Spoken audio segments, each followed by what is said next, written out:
ನೆಲ ಜಲ ವಿಚಾರದಲ್ಲಿ ಎಲ್ಲರೂ ಕೂಡ ಒಟ್ಟಾಗಿರಬೇಕು. ಅದನ್ನು ಬಿಟ್ಟು ರಾಜಕೀಯ ಮಾಡೋದಕ್ಕೆ ಹೋಗಬಾರ್ದು.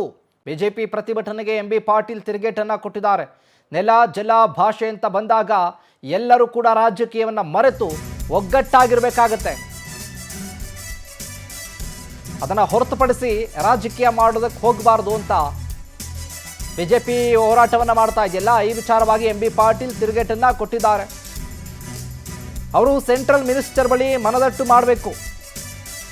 ಅವರ ಪಕ್ಷದವರೇ ಕೇಂದ್ರದ ಸಚಿವರು CWMAಗೆ ವಾಸ್ತವ ತಿಳಿಸಬೇಕು. ಬೆಂಗಳೂರಲ್ಲಿ ಬಿಜೆಪಿ ನಾಯಕರ ವಿರುದ್ಧ ಎಂಬಿ ಪಾಟೀಲ್ ವಾಗ್ದಾಳಿಯನ್ನು ನಡೆಸಿದ್ದಾರೆ.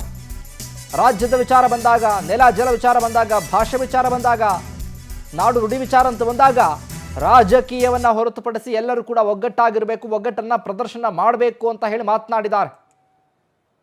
ಕಮಿಷನ್ CWMAಗೆ ಅಲ್ಲಿ ಇವರು ಏನ್ ಮಾಡ್ತಾ ಇದ್ರು, ಅಲ್ಲಿ ಅದಕ್ಕೆ ರಾಜಕೀಯ ಬಳಸಕ್ ಹೋಗುದಿಲ್ಲ. ಜಲ ನೆಲ ಭಾಷೆ ಬಂದಾಗ ನಾವೆಲ್ಲರೂ ಒಕ್ಕಟ್ಟಿರ್ಬೇಕಾಗ್ತದೆ. ನಾನು ಈ ಹಂತದಲ್ಲಿ ಏನಾದ್ರು ಮಾತಾಡಿ ಅದನ್ನ ಮಾಡ್ಲಿಕ್ಕೆ ಹೋಗುದಿಲ್ಲ.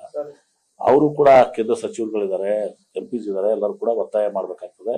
ಹೋಗಿ ಮನವರಿಕೆ ಮಾಡಿಕೊಡ್ಬೇಕಾಗ್ತದೆ ಸೆಂಟ್ರಲ್ ವಾಟರ್ ಕಮಿಷನ್ಗೆ, ಕಾವೇರಿ ಮ್ಯಾನೇಜ್ಮೆಂಟ್ ವಾಟರ್ ಮ್ಯಾನೇಜ್ಮೆಂಟ್ ಅಥಾರಿಟಿಗೆ, CWMAಗೆ ಮತ್ತು ಜಲಶಕ್ತಿ ಸಚಿವರಿಗೆ ಏನಿದ್ದಾರೆ ಅವರೆಲ್ಲರಿಗೂ ಕೂಡ ನಮ್ಮ MPs ಕೇಂದ್ರ ಸಚಿವರು ಕೂಡ ಮನವರಿಕೆ ಮಾಡಿಕೊಡ್ಬೇಕಾಗ್ತದೆ.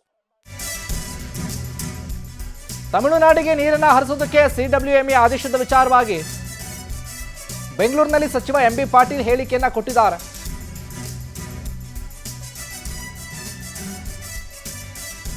ಸರ್ವಪಕ್ಷ ಸಭೆಯನ್ನ ಕರೆದಿದ್ದಾರೆ, ಅಲ್ಲಿ ಚರ್ಚೆ ಮಾಡ್ತೇವೆ. ಭಾನುವಾರ ಸಭೆ ನಿಗದಿಯಾಗಿದೆ. CWMA ಆದೇಶದ ವಿರುದ್ಧ ಮೇಲ್ಮನವಿ ಹೋಗಬಹುದು. ಅಪೀಲ್ ಹೋಗುವ ಬಗ್ಗೆ ನಾಳಿನ ಸಭೆಯಲ್ಲಿ ಮಾತನಾಡ್ತೇವೆ. ಇದು ಸಂಕಷ್ಟದ ಸಂದರ್ಭ. KRSನಲ್ಲಿ ನೀರಿನ ಕೊರತೆ ಇದೆ. ಅವರ ಗೈಡ್ಲೈನ್ಸ್ ಪಾಲನೆ ಮಾಡೋದು ತುಂಬಾ ಕಷ್ಟ ಆಗುತ್ತೆ.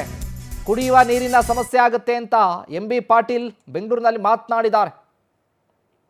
ಅದಕ್ಕೆ ಸಂಕಷ್ಟ ಇದ್ದ ಸಂದರ್ಭದಲ್ಲಿ ನಮಗೆ ನೀರಿನ ಕೊರತೆ ಇದ್ದಾಗ ಇವತ್ತು ಏನು CWMA ಡೈರೆಕ್ಷನ್ಸ್ ಕೊಟ್ಟಿದ್ದಾರೆ, ಇದನ್ನ ಪಾಲನೆ ಮಾಡ್ಲಿಕ್ಕೆ ಬಹಳ ಕಷ್ಟ ಆಗ್ತದೆ. ಯಾಕಂದ್ರೆ ಬೆಂಗಳೂರು ಕುಡಿ ನೀರು ರೈತರಿಗೆ ಮತ್ ಬೇರೆ ಕುಡಿಯಕ್ಕೆ ನೀರಿಗೇನೆ ನಮ್ಗೆ 4 ತಿಂಗಳಿಗೆ ಅಷ್ಟೇ ಇದೆ, 4 ತಿಂಗಳು ಇರೋದು. ಹೀಗೆಲ್ಲ ಇರೋದ್ರಿಂದ ಸರ್ವಪಕ್ಷದ ಸಭೆಯಲ್ಲಿ ಚರ್ಚೆ ಮಾಡ್ತೀವಿ. ಅದನ್ನ ನೋಡೋಣ. ಸುಪ್ರೀಂ